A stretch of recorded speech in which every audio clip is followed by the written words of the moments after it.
Il souhaite garder l'anonymat, nous l'appellerons Teva. Le mois dernier, il reçoit un message sur Facebook de celui qu'il croit être le maire de Mahina, Damas Tewira.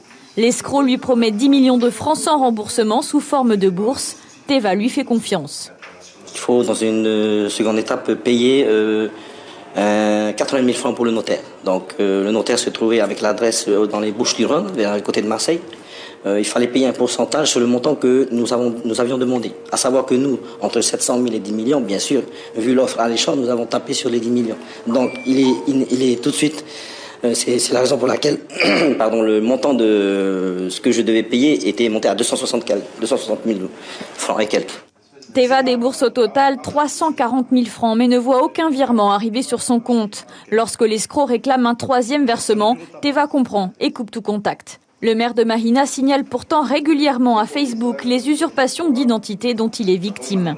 Pas plus tard qu'hier, il y a 4 comptes Facebook qui ont été créés à mon nom, mais il n'y a plus de photos dessus.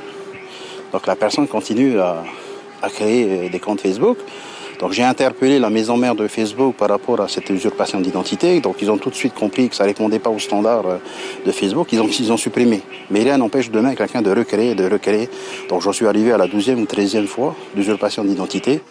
Nous avons nous-mêmes pris contact avec un escroc du net. En 1 heure, il nous propose déjà un prêt dans les 48 heures du montant de notre choix. Mais le bafuleur, elle, s'est méfiée et n'a pas donné suite. Ce qui m'a interpellé, c'est le vouvoiement de mon maire. Teva et le maire de Mahina ont déposé plainte tous les deux pour escroquerie et usurpation d'identité. Il faut déposer plainte. Pourquoi ? Parce que nous, on peut recouper certaines informations, les faire remonter à l'échelon central. Effectivement, il peut y avoir, dans certains cas, des enquêtes internationales, des commissions rogatoires internationales ouvertes, qui vont permettre de remonter des réseaux bien organisés. Rien que sur Facebook, le marché international des arnaques a été estimé à 23 milliards de francs, une toile immense et en constante augmentation. Principal conseil, lorsque l'offre paraît trop belle, ne donnez pas suite.